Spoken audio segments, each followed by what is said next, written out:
We're live. Hello, everyone. Thank you so much for tuning in. Shout out to our Facebook family, our YouTube family, and of course, our in store audience. And let me check and make sure all of our channels are on and working. I always tell the story of how I did a full live and I had volume issues and no sound. So now, before I go any further, I check to make All sure right, good. all channels are working. And so while I'm doing that, I invite you to share this link. We're going to be talking about the Trinity River Book Festival that's coming up this Saturday, September 14th. We're going to be at Trinity River Park in Fort Worth off of 7th Street. We want to spread the word. We want you to invite family, friends, bring children, bring everybody out because this is going to be a huge event dealing with reading, books, and literacy. We're going to have over 60 authors there. We're going to have vendors. We're going to have food trucks. We're going to have a children's marketplace as well.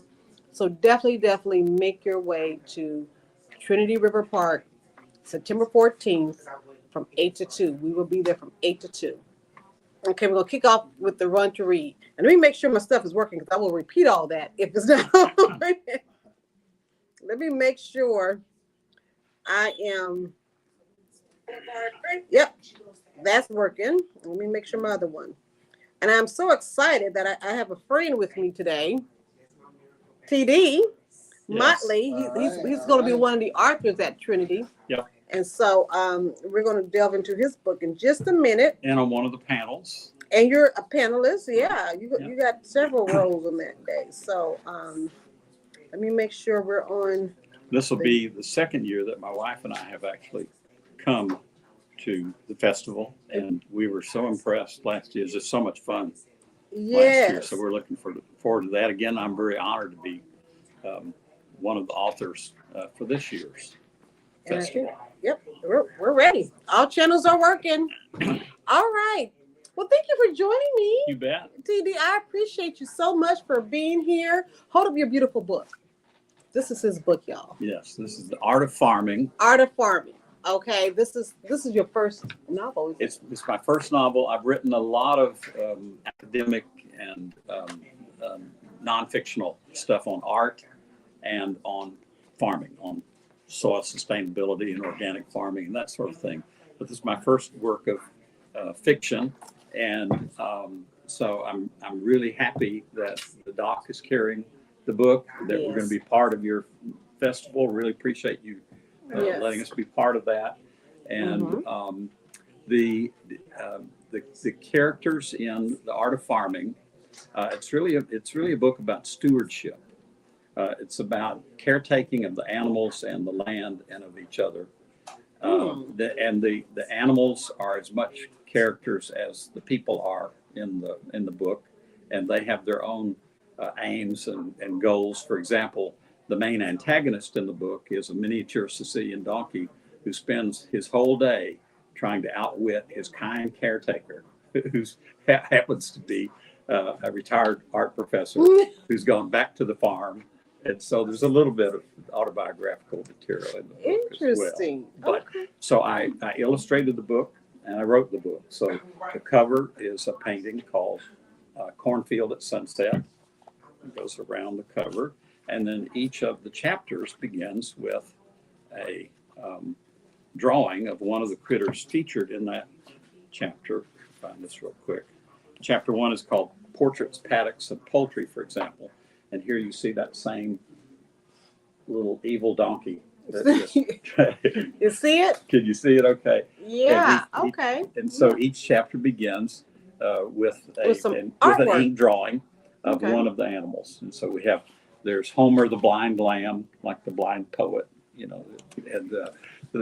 so there's several dogs in the picture. There's some there's heritage breed chickens, and so this retired art professor has gone back to the farm. All of his family were farmers. That's how he grew up. His family thought he was such an oddball because he became an artist, and there's nobody else in the family like that. So they're farmers, right? So they're really happy that he's retired, and now they think he's coming back into the bosom of the country, by becoming a farmer. Mhm. He's bought 30 acres, this little farm, and his name is Sam Bartlett. And so Bartlett Farm becomes his sort of way to live the life of a painter in the landscape that he's planting, if that makes sense. So Okay. he paints and plants the landscape, and he has students will come out I and love that. do Paint landscape drawing. and plant. I'm glad you like that, because I think that's what I'm going to call the sequel. So I'm working on the sequel. I think I'm going to call it The Art of Farming. I'm saying this is the first time I've mentioned that. I like that. Painting and planting the landscape. Interesting. So that he still has a career. He still sells his paintings, and most of them are of sunsets, rural scenes, and so it's about both the domestic the domestic animals that he is taking care of, and on the fringes of the farm are all the wild critters that watch all these domesticated animals live their little lives. So in the fringes are foxes and coyotes and Right. The scary ones. Yeah. Well, just the wild ones, they just have another kind of life. So they sort of live on almost, it's like they're watching their own kind of zoo or carnival or whatever, of watching all these tamed animals. Okay, so this book is we're excited about his book and even the panel, because again, let me just talk a little bit about the Trinity, because we're going to have 19 plus panels at the Trinity River Book Festival. So it's going to be a lot of education, a lot of talking, a lot of sharing, a lot of exchanging ideas going on. And this panel that you're a part of is our nature panel. Right. And so if you're interested in hearing more about our nature panel, you all make sure you're there at 12 o'clock. That's when the nature panel starts, right? Yeah, 12 o'clock. There's so many panels, I can't remember. And I think all three artists all three authors are interested in wilderness as part of that aspect of nature that we want to write about. Yeah. I love it. I love Thank nature. you. So this is great. And so this is kind of also not only there's what they call reality and fiction. Mm-hmm. So a lot of your book has a lot of reality in it. Yes, my wife and I, we sold organic herbs and produce for many years, for about a decade, that we grew at farmers markets and to a few chefs. And so So like y'all live on a ranch? We had a farm, and then we downsized over the years. My wife wisely had us downsize as we headed toward retirement. And so we wound up, we lived on an acre of land near downtown McKinney. And on half of that acre we farmed. We still provided herbs and produce for 3 or 4 chefs. And but we kept downsizing, and then in 2016 we both retired from teaching. She retired from managing that business for us. And we moved to Fort Worth in 2016 and discovered the dock. Becca discovered the dock by coming just a few blocks down the street to find you. Oh. So we're actually neighbors. Yes. Okay. I love her too. So but do you have a little farm in your backyard or anything now? Or Yes. are you like completely done with the farm? No, we've got one 4 by 10 foot raised bed, and then another one that's about 14 by 14 feet.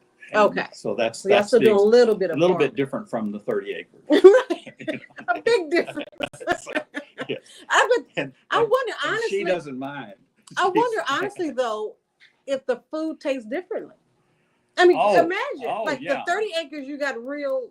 Oh, we had we grew, Sam Bartlett, I'll put it that way. Sam Bartlett grows organic heirloom herbs and produce. So every seed that he plants is at least a product that's been around for 200 years. Mm-hmm. So like striped eggplant from France in the 1500s, Moon and Stars watermelons is one of the most beautiful watermelons in the world. Each watermelon has a big yellow moon and a bunch of little yellow stars on it, and it's over 200 years old. We grew blue corn that the Cherokee Nation started back 200 years ago. Sorry? Eggs. Oh, our eggs are, yes. So Sam Bartlett, I'm sorry, this is about Sam. It's not about TD. So hope everybody understands that. So we Sam Bartlett. yes. So we had heritage breed chickens that all of these wonderful different breeds, old breeds that have been around forever, and their eggs are all different colors. So our eggs at market were called the rainbow eggs because we had pink eggs, green eggs, blue eggs. Have you ever seen that? Dark brown eggs. The Araucana, a great South American chicken, beautiful chicken with a golden mane on the roost. This is the most handsome rooster on the farm. But they lay green and blue eggs. And that's why they're beautiful. That's why they can't fool me with Easter, because I already know that the eggs are already exactly. You don't have to color any of those eggs. You just get the right chicken, you're going to get them. Interesting. In all my years of living, I just don't know if I ever saw a green. You heard about green eggs and ham, but it really was a green egg. Yes, right. So Dr. Seuss wasn't really crazy, as they say. I think he just had a couple of heritage chickens around his house, and, honestly, I learn something new every day. Well, they're beautiful eggs, and they taste. Oh my gosh, the yolks are on a heritage breed chicken is going to lay an egg full of protein. That is, the yolks are usually oranger, like everybody. The chefs loved our eggs because the yolks are oranger. They're full of flavor. The most flavorful egg that you can have, and this was my granny when she was baking something really special or a special dessert, she always used guinea eggs because the guinea eggs they're much smaller than a chicken egg, but in a guinea egg, the yolk is about twice the size of the white of the egg. And it's the richest flavor that you can have. So if you want to make like a really special meringue or, some pudding or a cake that you want to be rich, you use guinea eggs. It takes a lot of them, but. Now, guinea, what is that? A particular chicken? Guinea fowls are one of the strangest birds in the world. They are, yes, they are black and white speckled. They have skinny necks and big fat bodies and little legs. They can fly for a short distance. They make the most mournful sounds that can just scare you to death at night. And yes, we had a flock in the neighborhood right here in Meadowbrook for a while when we first moved here. Yeah, a neighbor grew them. And the coyotes. It's not funny. Sorry. The coyotes have to live too, right? So, but they picked off all of the neighborhood guineas. But they're time out. The fact that we got coyotes in the neighborhood is problematic to me. Well, it's just about domesticated. Yes, right. Yeah. Coyotes they're in my book. About maybe I'll change your mind. What are your characters? Is a coyote? No, the coyotes are on the edge. Okay. And we're in their habitat. Yep. You and I are in their habitat, and we either figure out ways to share with them, or help them find a better place. We got to help them survive. Yes, we got to. Yes, because they take most of the stuff that they feed on are mice and voles and stuff like that. Mm-hmm. Neighborhood cats, Becca said. So you're not endearing coyotes to Donna. So I don't think so. Oh my goodness. Okay. But the wild critters. So let me ask you this. Yeah. In your years of farming. Yeah. And all my family. And I love this. Let me ask you, before I ask my other question. Sam Bartlett. So I want to know, why did you write a novel versus a memoir? Well, I have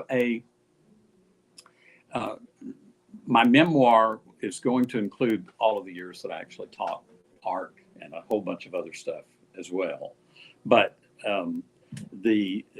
for many years I wrote not columns, the wrong word. I wrote articles for some North Texas papers that were old papers that had been around forever. And so I wrote sort of memoirs in little bits and pieces, kind of like letters to the editor. Mm-hmm. And they would be about the critters on the farm, plants and all of that. So over about a 5 or 6 year period, wound up with about 100 of these events and stuff, little stories, and that were real. And so my wife kindly had all those bound together and talked with the newspaper publisher What would you do without that? about. I'd be lost. What would you do without her? I'm not going to be without her. You know what? So, I mean, so anyway, so she you really talked keep with him in the, check. talked with the publisher. They put everything on flash drives for me. So it took me about 10 months to use those articles as sort of the basis of my stories. And then I created this imaginary town of Elysia, because the original founders had Athenian aspirations that they were going to be like the new Athens or something up here in North Texas. So yes, yeah. And so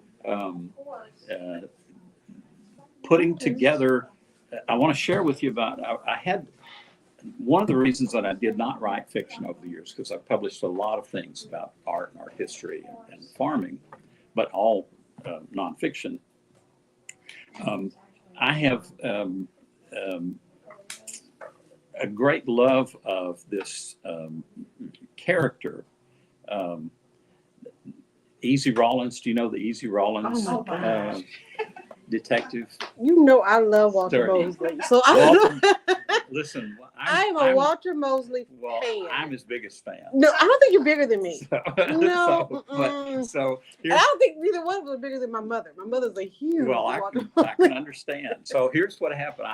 Because I've always been, one of the reasons that I avoided fiction was that I didn't think I was very good at dialogue.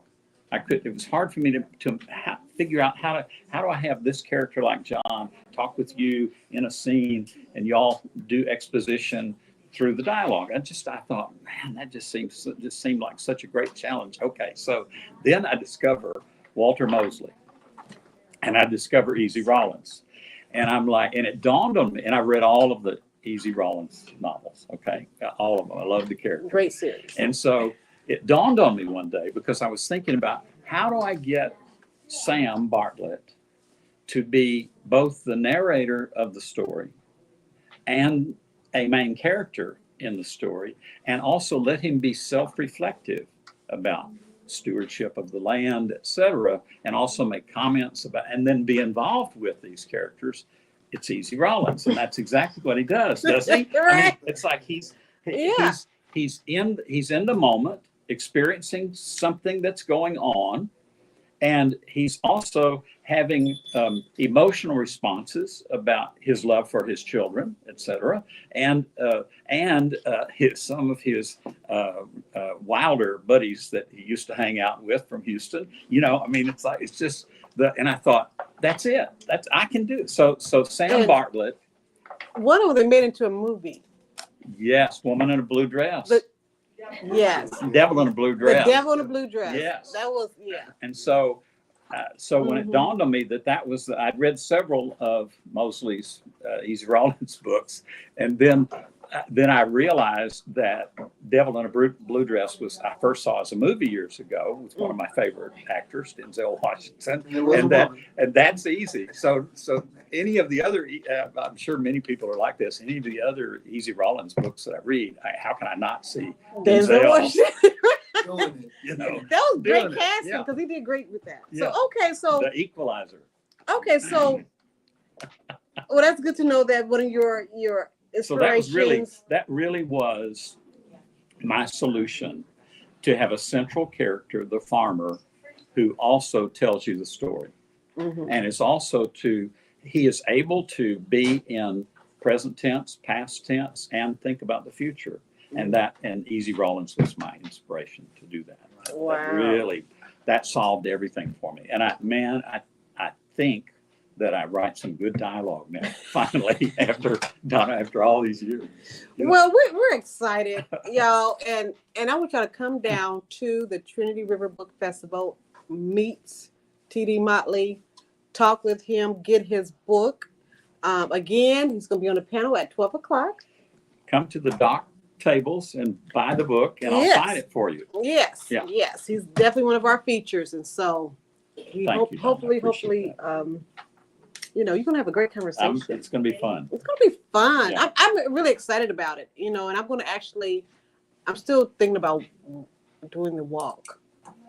Yeah. I'm not a runner. We kick off with a 5K run and walk. Well, that's why we didn't sign up for the now. Becca does power walking, but Do you I really? just walk. Oh yeah, so she ought to be in that. But when we hike, Becca power walks, and she'll be at the top of the mountain. And me and Luther, our 14-year-old Labradoodle, we're still smelling the flowers. Luther hikes like this. He tacks everywhere. Stop and smell the roses. I tell people that Yeah. all the time. So You got to enjoy that. Yeah, because we're more sensitive than Right, she is. yeah. She's at the top of the mountain already. And That's how I feel about my sister, because she misses moments, and that's a beautiful blue flower. Wait a minute, we got to yeah, look at that. exactly right. Yeah, so she could do it. It's great that we were there early last year. You know and what? we saw some of it. Because also with the Trinity River Book Festival, we're dealing with literacy and books, but we also are embracing health and wellness. Yeah. And so this run is to kick off the book festival, just embracing health and wellness, and to get people's minds active. Your body's active, your mind is active, and you're ready to explore all the authors that'll be there, the books, the panels. And so that's really, there's so much energy when we kick off with the run. So we love it's mind that. and body. Mind your and body. festival's mind and body. It's that Yes. classical Greek idea of a balance of mind and body. And There it is. Both have to be in good shape. Both. And then you have a great, rich life. That's it. That's it. Shout out to Lauren Steffi, please. Oh yes, we love Lauren Steffi. Yes. Because We love Lauren. Well, you know what? he's Tell the my story. publisher.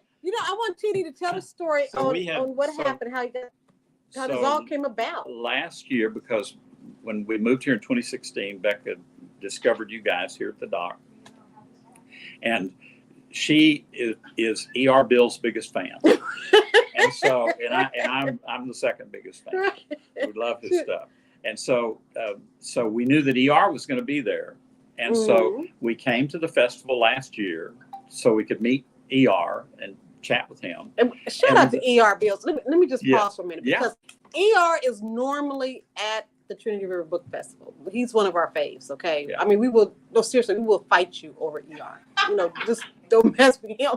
But anyway, he's going to be out of town. Oh no! Oh, We're not going. and Becca probably won't go. I shouldn't said anything. Why ER, not? but ER. You know what? I'm gonna put him on the phone or something. He will be there. Yeah, do Maybe that. not Do We that. might do something with him Wednesday to kick it off. Just Yes. right, something. Right. I might call him. I don't know, but he'll be there. Maybe in a hologram. Or Yeah. something. So Use technology. So we had But- come last year to the festival to meet ER, Mm-hmm. and because we bought a bunch of his books and stuff, I was stalking. and so Becca was stalking him, and so we came to the Stony Creek Publishing tables, which were next to the dock tables, and that's where I met Lauren, the publisher of my book, Lauren and Steffi, yes. Lauren Steffi, Mhm. and he and I got to talking, and I realized I was really interested in the kinds of books that he was publishing, and I told him about my idea that of the book that I wanted to write, and that Becca's been trying to get me to write for years, The Art of Farming. Mhm. He loved the idea. He said, "Send me some stuff about it, and we'll talk after that." So he and I started corresponding by email Mhm. and became friends over email.